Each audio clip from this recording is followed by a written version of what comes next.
Oke, Pak Edi. Assalamualaikum warahmatullahi wabarakatuh. Selamat datang, kawan-kawan sekalian. Saya sengaja hari ini ingin ngobrol dengan Pak Edi Wilham Ahmad.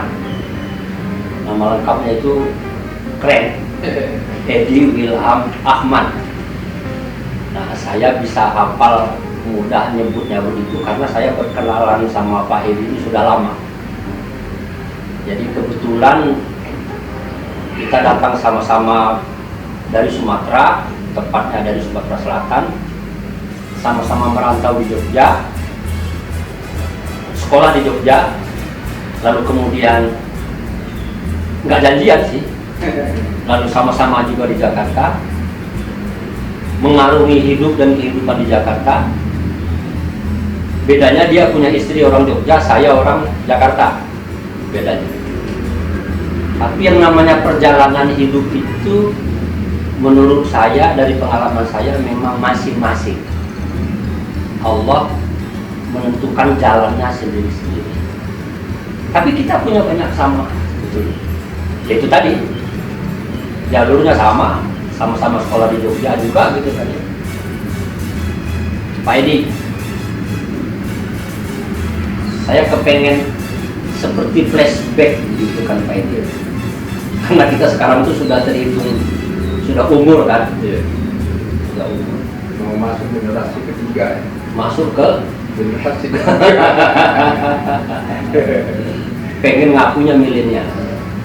Dulu kan kita sama-sama di Jogja Pak Edi. Iya. Start dari Jogja itu untuk mengadu kehidupan di Jakarta, modal apa sebetulnya yang Pak Edi dapatkan atau peroleh atau miliki sehingga berani cemplung masuk hutan Jakarta? Kata orang kan Jakarta ini lebih kejam dari Ibu Tiri, Iya. ibu kota lebih kejam dari Ibu Tiri. Kita termasuk orang yang berani menghadapi Ibu Tiri itu kan. Iya. Kalau Pak Edi modal apa keberanian itu? Yang pertama kan ini pemahaman peluang. Peluang. Ya. Jadi peluang dari satu daerah dibanding daerah lain itu kan berbeda. Waktu itu tahun 80-an awal kita mau selesai sekolah di Jogja, ingin mencari kehidupan, akhirnya melanjutkan bertarung dengan nasib. Itu dibanding kota-kota lain, Jakarta itu peluangnya lebih besar. Paham. Ya, kalau di Jogja ada 100 peluang, Jakarta ada 1.000.000 peluang. Pak Edi ingat nggak? Ya. Kita punya teman, Ya. saya sebut namanya, salah kalau beliau masih ada dan nonton ini. Alhamdulillah, Iya. dia bilang, "Tar, kalau mau jadi raja gembel Iya. ke Jakarta, mau sukses ke Jakarta, Iya. jangan di Jogja." Iya. Saya ditawarin punya peluang untuk jadi dosen di Jogja. Iya. Pikir saya ngapain? Apa yang kayak gitu yang Pak Edi maksudkan? Iya, jadi begini, kita kan tahu ketika beraktivitas pendidikan ataupun setengah sekolah di Jogja, itu kan seperti yang dibilang di dalam puisinya Rendra, Jogja itu kan kasur tua. Maksudnya begini, kalau kita tidur di kasur tua itu selalu bangun kesiangan karena dingin, nyaman. Tidak ada masalah di Jogja. Nggak ada uang pun kita bisa makan. Kita tidur siang di Jogja. Iya, ada. Malam kok nggak ada. Iya. Nah, seperti itu. Jadi kita mau coret itu episode Jogja untuk melangkah kepada tahapan kehidupan yang lebih lanjut. Karena kita mau survival dalam kehidupan yang lebih tinggi. Iya, Itu persoalannya. betul. Nah itu maksudnya. Kemudian kalaupun nanti kita ditempatkan di daerah, itu sumber penempatannya itu di Jakarta. Kalau Anda ingin mencari pabrik ke Bekasi atau ke Tangerang, Iya. tapi melamarnya di Jakarta, kan begitu. Pintu masuknya Harus Jakarta. Jakarta. Oke.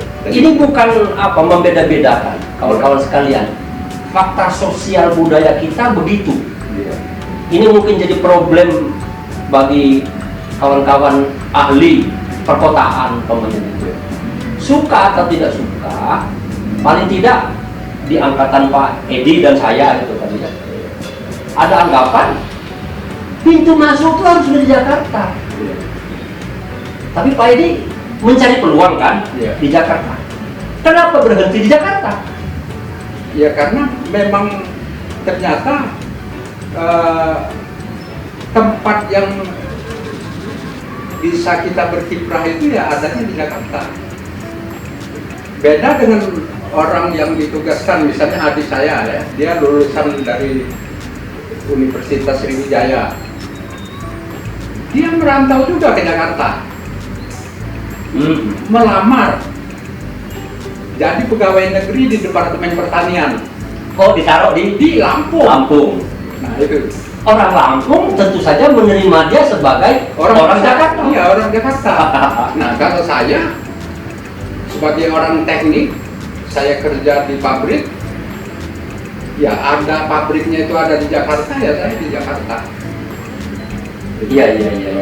Orang kalau menyebut ke saya, kenapa saya lalu nggak ke Sumatera atau ke daerah yang lain? Karena istri saya orang Jakarta. Ya, peluang hidup ternyata bagi saya kebetulan gitu kan ya, istri orang sini. Mirip-mirip sih sebetulnya peluang itu. Jadi Pak Edi menetap lalu di Jakarta karena merasa lebih cocok untuk terus mengolah peluangnya itu di Jakarta. Kira-kira gitu ya? Lalu bagaimana lalu? Setelah proses itu dijalani, apa saja yang diperoleh oleh Pak Edi? Atau mundur sedikit kembali ke Jogja tadi. Apa bekal itu hanya peluang saja? Sehingga cukup satu itu dari Jogja diproses di Jakarta. Enggak ada yang lain. Ya, bekalnya itu kan pertama itu dari kita mendapat bekal hasil dari sekolah di Jogja. Kemudian ada beberapa aktivitas luar sekolah, itu kan memupuk karakter kita. Nah, yang memiliki nilai jual. Iya. Nilai jual inilah yang kita tawarkan kepada stakeholder yang ada di Jakarta, bahwa ini kita mampu. Nah, artinya bekal kita itu tidak hanya adanya peluang, tapi skill. Yang built-in melekat pada diri Pak Edi. Ya, sikap mental dan karakter, etos kerja dan lain-lain. Ya, kawan-kawan sekalian, kebetulan Pak Edi ini aktivis berat di Jogja. Dia dulu saya ingat dia ini penggerak demonstrasi mahasiswa di kampusnya, kemudian di Jogja begitu. Lalu kemudian dia lebih terarah menekuni aktivitas di HMI, gitu kan ya. Dan seterusnya dari pengalaman itu Pak Edi ya, lalu membentuk karakter, punya kemampuan keberanian menghadapi Jakarta, gitu kan ya, kemampuan memahami berbagai persoalan dan macam-macam lah, gitu kan ya. Itu yang lalu menjadi modal baik perhitungan ekonomis maupun persoalan konstelasi politik yang ada di sekitar kita. Iya. Tapi kan Pak Edi kan istrinya orang Jogja, Pak Edi. Mau dia ikut ke Jakarta? Ya mau lah kan. Jadi memang istri siap untuk diajak kemana saja kan? Iya. Memang Pak Edi beruntung dapat istri orang Jogja. Saya gagal. Pak Edi, putranya berapa Pak Edi? 3. 3 ya? Putra 3, lalu kemudian 3-tiganya lalu menjadi orang Jakarta. Benar. Kira-kira begitu ya? Iya. Mamanya atau ibunya lalu enggak kecewa tidak menjadi orang Jawa, orang Jogja gitu kan? Iya, nggak begitu kecewa meskipun kita harus sering mengingatkan kayak anak-anak, kalian kan orang Jogja, orang Jawa.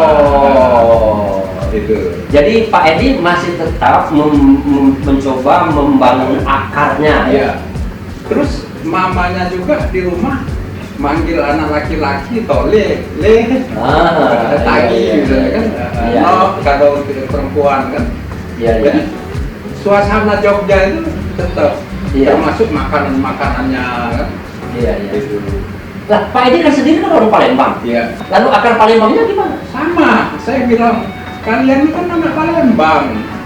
Gitu kan begitu.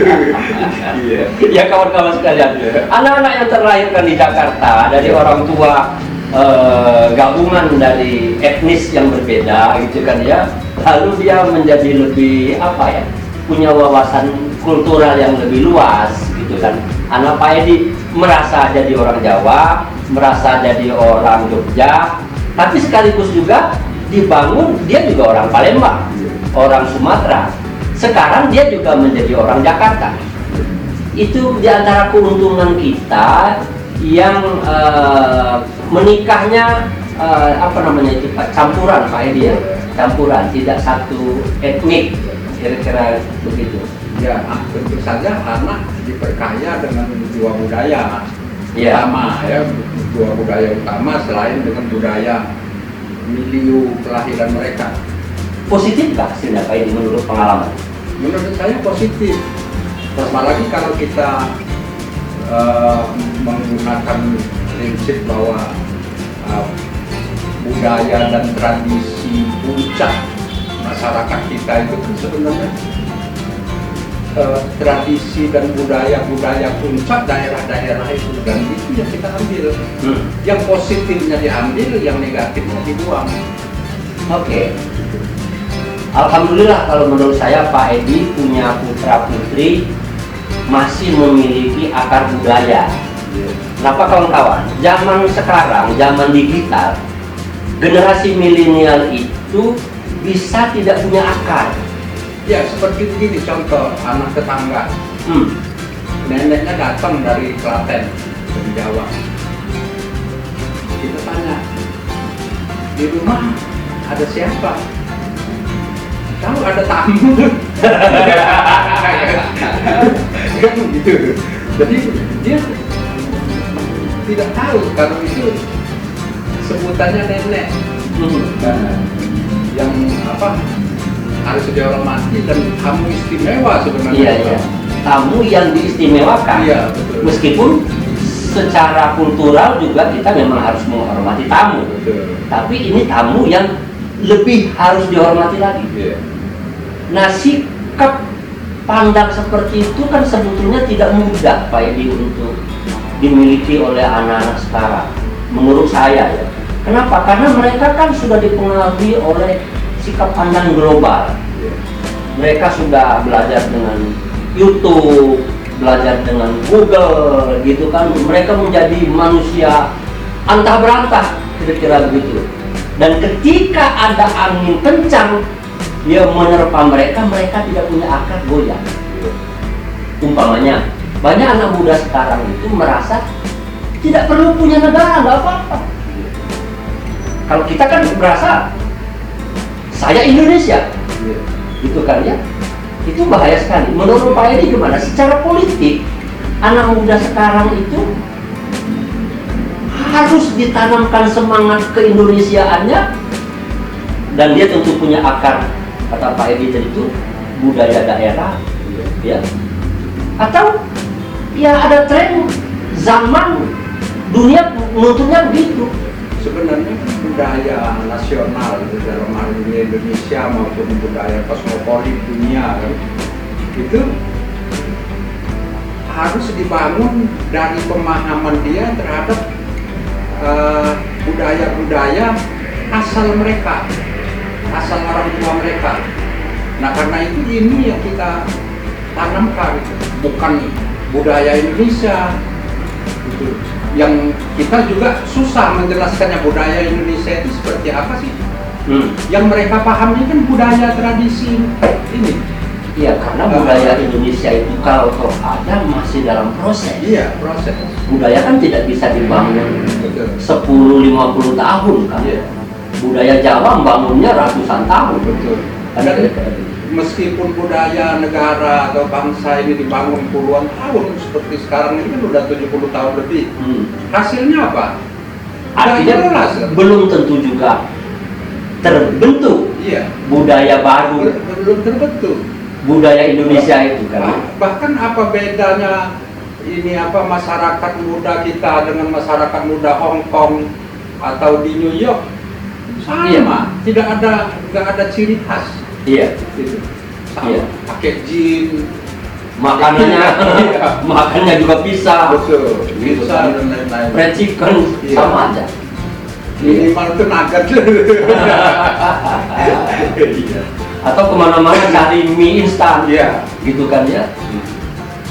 Iya, Pak Edi, melihat perkembangan generasi milenial kayak gitu, Pak Edi, saya tidak tahu putra putri Pak Edi itu masuk kategori milenial atau bukan. Tapi setidak-tidaknya dia bukan generasinya Pak Edi kan, Iya, gitu kan, lebih lebih kekinian. Kalau dalam kategori zaman generasi mereka milenial. Milenial, Ya. milenial. Meskipun yang pertama tahun 94 akhirnya mereka kan udah Masuk milenial, gitu kan. Tapi masih awal itu Ya, ya, awal milenial. Iya, betul. Maksud saya pengen tahu pandangan Pak Edi yang menghadapi situasi milenial seperti sekarang ini, peran pendidikan sekolah itu dalam pengalaman Pak Edi seberapa pengaruhnya? Gitu. Pak Edi kan memang Iya. kebetulan Palembangnya, Sumateranya kuat, Iya. Jawa, Jogjanya kuat, Iya. akarnya jadi kuat, gitu kan ya. Kawan-kawan yang lain barangkali tidak punya akar budaya yang kuat, ini bisa melayang. Iya. Nah, sekolah itu mengintervensi secara positif nggak? Itu dari pengalaman Pak Edi. Atau hanya sekedar ngajarin matematika? Iya, jadi sekolah sekarang ini dalam kaitan pada generasi anak-anak kita itu lebih ke masalah kognitifnya. Kognitif. Iya, kognitif. Iya. Afektifnya kebanyakan dari kita di rumah. Oh. Kalau di sekolah kan tenaga pengajar dan lingkungannya kan produk masa kini juga yang dipengaruhi oleh dunia aktual kan, Iya. dunia global. Nah, Iya. sehingga kalau kita ingin menanamkan satu yang prinsip bagi anak, ya itu dari kecil itu kita udah tanamkan prinsip. Gitu. Jadi prinsip-prinsip itu kita tanamkan dari usia 1 tahun 0 ya boleh dibilang sampai usia 7 sampai 10 tahun. Ya, Nah, masa pendidikan iya, dasar ya. masa pendidikan dasarnya. Itulah yang membedakan anak kita dengan anak orang lain. Nah, saya mau menanyakan itu, Pak Edi. Iya. Bagaimana nasib anak-anak muda yang orang tuanya tidak bisa memberikan intervensi nilai budaya atau nilai agama karena mereka sibuk, Iya. gitu kan ya? Betul. Di Jakarta ini kan orang tuanya pergi pagi pulang malam, Iya. gitu. Anaknya pagi masih tidur, pulang malam Sudah tidur. Iya. Nah, jadi orang tua tidak bisa memberikan bantuan, katakanlah Iya. gitu kan, bantuan membentuk karakter. Interaksinya tidak banyak, tidak berkualitas. Nah ini agak susah juga, jadi mereka kemudian anak-anak ini mengikuti budaya yang terjadi di lingkungannya, termasuk budaya yang ada di sekolah, gitu. Yang kognitif tadi, Iya. kognitif ya. Banyak anak-anak cerdas Iya. dalam urusan kognitif, Tapi afektifnya, kejiwaan, personality, kepribadian, jiwa dan lain-lain belum tentu. Sampai-sampai dia tidak tahu kakek atau neneknya yang datang. Ya, Dikira tamu. betul. Nah, kan seperti itu. Ya, ya. Nah, itu maksud saya pengaruh lingkungan sekolah. Makanya sampai sekarang saya percaya sekolah yang bagus itu apabila dikelola seperti pengelolaan organisasi yang efektif dan dikelola oleh person-person yang aktivis. Gitu. Bagaimana dengan sekolah-sekolah mahal, Pak Edi? Sekolah mahal kan lalu bisa memaksa katakanlah guru-gurunya untuk seperti itu. Iya, bisa. Jadi itu memang harus dimodalin. Dimodalin untuk mengumpulkan para aktivis berada di dalam satu lingkungan dan menciptakan budaya positif itu tadi memang perlu biaya. Iya, iya, iya. Itu. Ya kawan-kawan, sekarang kan banyak itu, Pak Edi. Banyak sekolah-sekolah yang dibangun oleh para aktivis sosial, aktivis budaya, aktivis keagamaan, dia membangun lembaga pendidikan sendiri, gitu kan ya, tapi dengan biaya mahal. Iya. Gitu. Mereka tentu saja selektif kan, mendatangkan tenaga pendidik. Nah kalau sekolah-sekolah yang murah, mohon maaf, sekolah negeri umpamanya, itu gimana Pak? Ya, sekolah negeri itu ya bisa compang kaping jadinya dari segi apa kualitas hasil ya. Nah, karena apa? Di dalam sekolah itu jarang tercipta bagaimana menumbuhkan nilai lebih daripada proses belajar mengajar sehari-hari. Ya, mereka menjalankan hanya sebatas kurikulum. Iya, kurikulum. Jadi standar sekali sifatnya. Nah, kenapa perguruan seperti perguruan Muhammadiyah, meskipun di daerah terpencil, itu punya kualitas tersendiri? Karena para aktivis yang ada di dalam. Oke, paham saya sekarang. Lembaga-lembaga pendidikan yang dibangun oleh lembaga-lembaga sosial keagamaan atau kebudayaan, ya, mereka bisa memberikan nilai lebih dari standar pendidikan yang dibangun oleh pemerintah. Gitu. Jadi sebetulnya bukan penyimpangan dari mereka itu, tapi mereka berupaya untuk memberikan tambahan yang lebih baik lagi. Nilai lebih. Ya, karena itu apa sebagai nilai jual mereka terhadap saingan mereka yang negeri-negeri. Oke, saya teruskan kalau begitu Pak Edi. Tadi Bapak menyebutkan sekolah Muhammadiyah, ya kita semua udah tahu lah bagaimana mereka hebat sekali mengkontribusi pendidikan terhadap anak bangsa di Indonesia. Bagaimana dengan pesantren? Yang dulu itu pesantren itu dikonotasikan sebagai lembaga pendidikan kampungan dengan segala kondisinya yang minimal. Menurut Pak Edi sekarang bagaimana? Ya, pesantren sekarang ini kan banyak istilahnya pesantren modern dan dikelola juga oleh para aktivis, tidak mesti oleh kiai, dengan manajemen yang modern. Saya pernah mendapat orderan ya untuk pekerjaan proyek lah. Itu membuat perlengkapan kitchen untuk pondok pesantren, full stainless steel untuk pondok pesantren ya. Oh, tempatnya di Ciseeng, Parung. Iya. Nah itu modern, mengalahkan standar restoran internasional. Oke, kawan-kawan, jadi anggapan di masyarakat kalau masih ada yang mengira pesantren itu ketinggalan gitu kan ya, kampungan, sebetulnya hati-hati. Kenapa? Karena sudah banyak juga pesantren di Indonesia itu kita sebut sebagai pesantren modern. Modern dalam artian apa? Totalitas, saya kira Pak Edi ya. Baik fasilitas maupun tenaga pengajar mereka, manajemen mereka, terutama yang menjadikan mereka itu manajemennya. Nah, manajemen ini dikelola dengan tidak menggunakan sistem pesantren tradisional gitu. Baik. Oke, menarik sekali kawan-kawan sekalian ngobrol sama Pak Edi. Ini pengalaman, bukan pengalaman pengamat ahli, bukan, tapi pengalaman pribadi gitu kan ya, terhadap bagaimana kehidupan kita, Pak Edi menjalaninya. Saya juga begitu, dari kampung, sekolah ke Jogja, terus sampai ke Jakarta, punya keluarga, punya anak, ngurus anak, mendidik anak, dan lain sebagainya.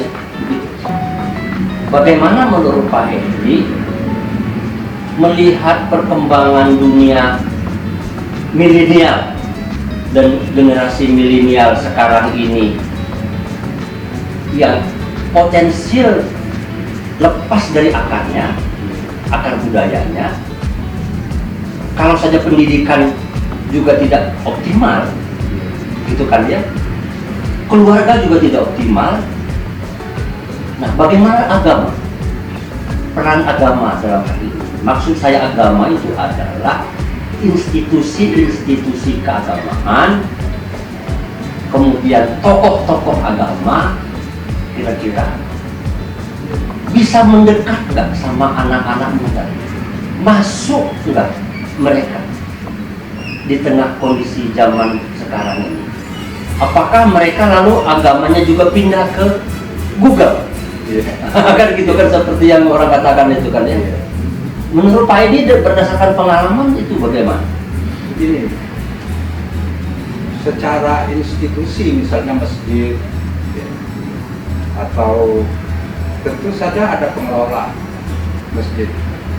Kalau pengelolanya itu juga memegang agama yang baik dan mereka juga milenial, itu nyambung. Oke. Tapi kalau dikelola secara kolonial, ya kan, ini nggak nyambung. Bahkan bagi anak-anak, mereka ini apa? Mereka tidak bisa interaksi secara baik.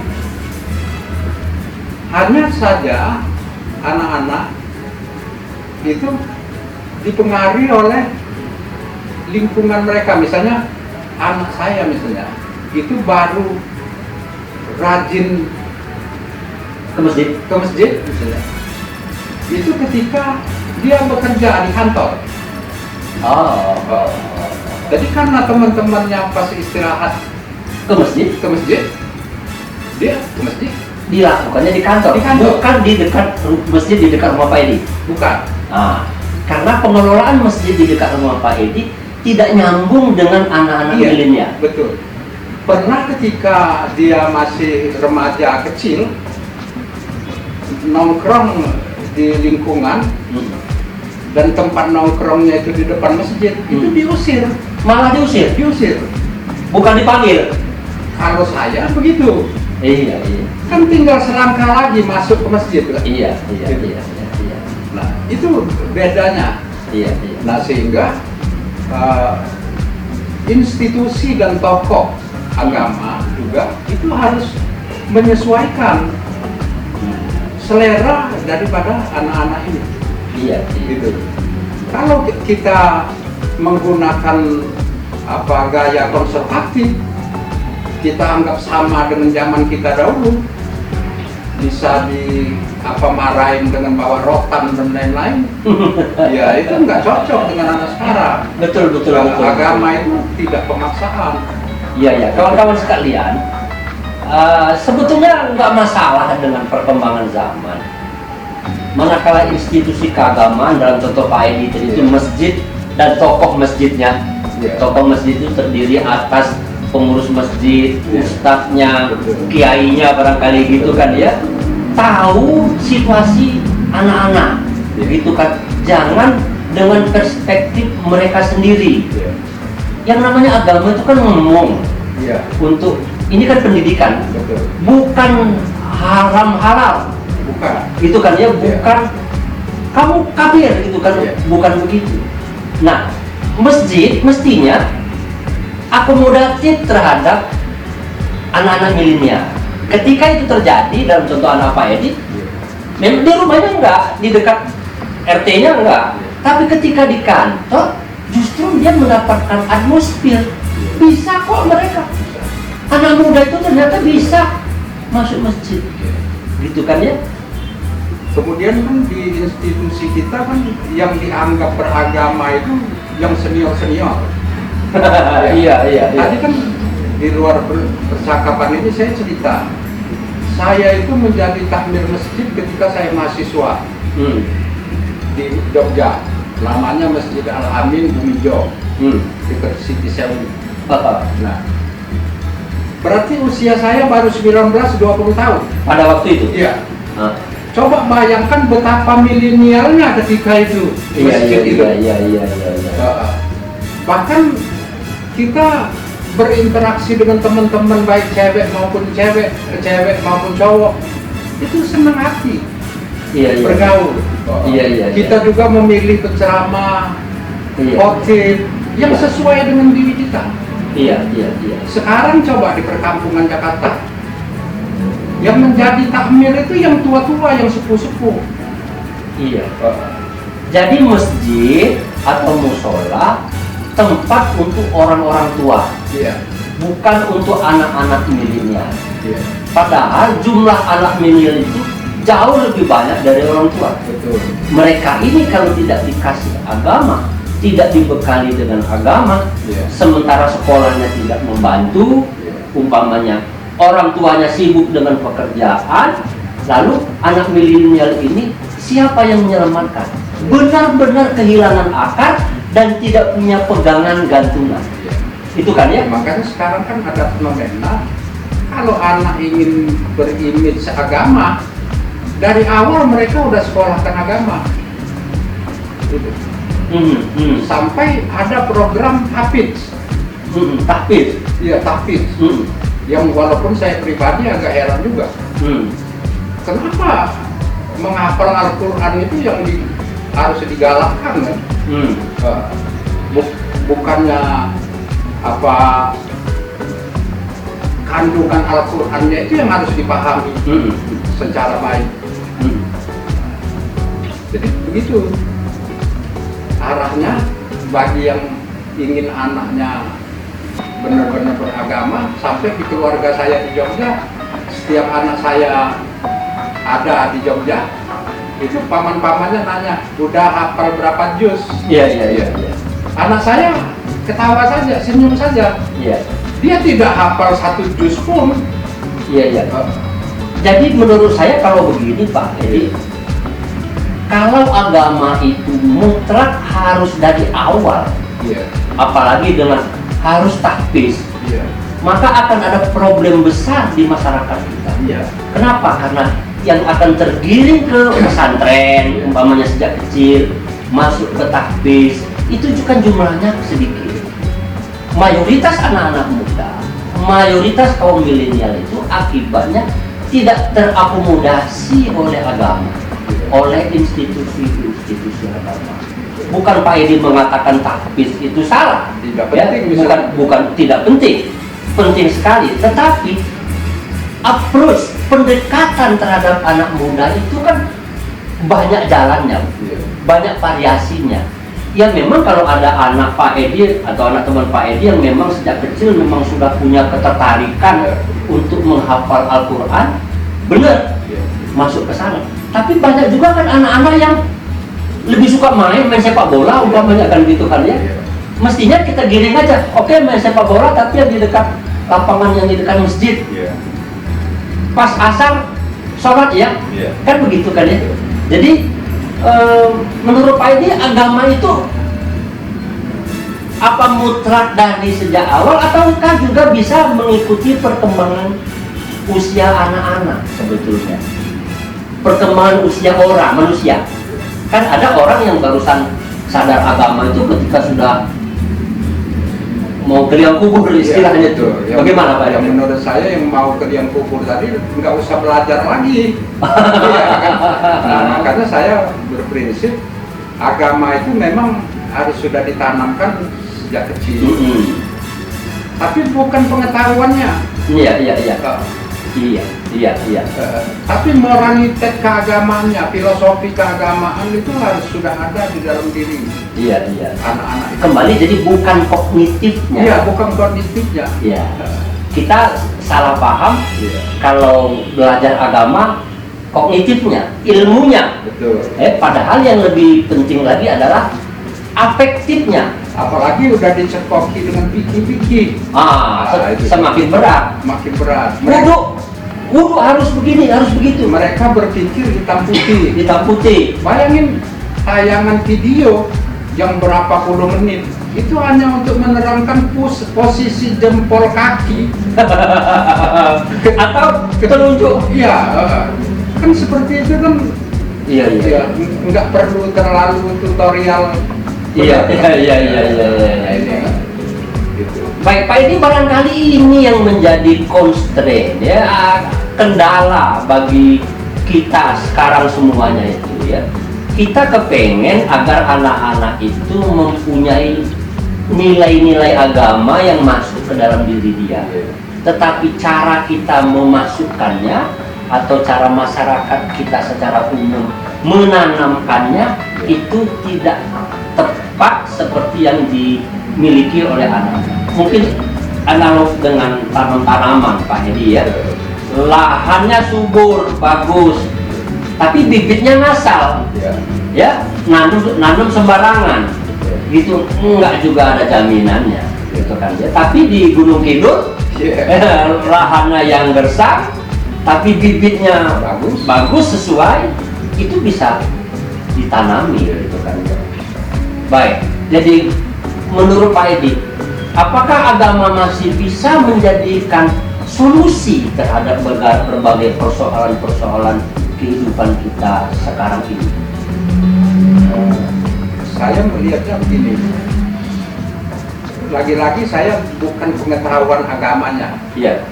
tapi ke afektifnya, Jiwa keagamaannya. Nah, jiwa keagamaan ini kan sebenarnya universal. Iya. Universal. Saya nonton film Korea, drakor. Itu Korea saya simpulkan dari beberapa film.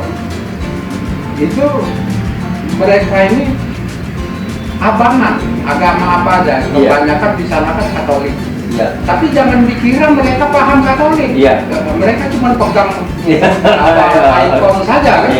Iya. Tapi tidak. Bahkan mereka itu sebenarnya cenderung ateis. Iya. Nah, tapi nilai moral mereka jempol, etos kerja mereka bagus. Iya. Nah, bandingkan dengan orang di Indonesia sebentar-sebentar itu, masa Allah, Kita gagal di sana. Subhanallah. Kita gagal di sana. Terus apa 10% dialog assalamualaikum, Iya. waalaikumsalam. Iya. Tapi apa? Hanya formalistik Iya, saja. formalistik. Tidak masuk Betul. ke dalam jiwa. Nah, karena itu saya ingin idealis saya terhadap nilai-nilai keagamaan itu memperbaiki sikap moral masyarakat kita, terutama generasi muda kita, ya, untuk membangun etos hidup mereka. Etos hidup ini kan nanti etos kerja, etos pengabdian, itu yang penting. Etos sosial. Etos berkarya. Iya. Dan Iya. lain-lain. Baik. Persoalan apa pengetahuan tentang agama detail itu nanti sekolah Bisa nyusul. bisa nyusul. Iya. Tapi jangan ketuaan. Kalau udah terlalu tua, saya saran dengan Iya. ada ini tetangga saya, kalau bapak itu nggak usah belajar lagi. Iya. Karena dia mengeluh, kok baca Quran susah banget tanda-tanda. Betul. Bapak amalannya saja, saya Iya. bilang. Hati-hati memilih waktu kapan kita harus belajar agama secara kognitif, Iya. secara keilmuan. Betul. Hati-hati. Terlalu cepat itu bisa Iya. belum waktunya, tapi terlambat Iya. udah nggak waktunya lagi. Ingat nggak kita waktu kita mahasiswa, satu kalimat pembicara menerangkan masalah agama kita uber kan? Iya. Karena kita mau mengejar ilmunya. Sekarang kita nggak perlu gitu. Iya. pada waktu kita mahasiswa itu saat yang tepat kita mendapatkan agama secara ilmuwan. Betul. Itu kan ya. Kalau di usia kayak Pak Edi sekarang ini ya. Amalnya Sudah saja. penting pengamalan Iya. gitu. Makanya berdoa banyak-banyak rezeki. Itu bisa ikut andil berkontribusi terhadap kehidupan masyarakat dan lain-lain. Minimal itu menerangkan sesuatu secara benar dan bijak. Itu bukan menyesatkan. Yang banyak ini kita merasa menjadi tokoh agama, tapi kemudian menyesatkan. Itu Menyesatkan itu tidak memberikan solusi terhadap problem-problem kehidupan sekarang, apalagi untuk kehidupan yang akan datang. Yang tercipta karakter pemarah, uritan, dan ya itu merugikan sebenarnya. Mendistorsi agama. Padahal agama itu benar, baik, tapi ketika diimplementasikan seperti itu bias. Jadinya, jadi beruntunglah orang Korea. Rugi kita. Gitu kan ya, kita yang rugi. Benar. Baik Pak Edi, saya kira pembicaraan ini menarik sekali.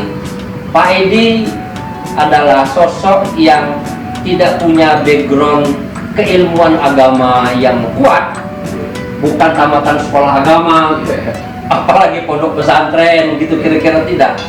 Tetapi dia punya pandangan mengenai bagaimana membina anak, membina orang muda, generasi milenial atau generasi muda bangsa Indonesia sekarang ini dengan perangkat-perangkat kehidupan yang sudah ada, ya, baik itu keluarga, sekolah, institusi keagamaan, dan juga lembaga-lembaga baru, temuan-temuan baru yang sebelumnya belum pernah kebayang oleh kita, seperti ada media sosial gitu kan, ada fasilitas-fasilitas digital.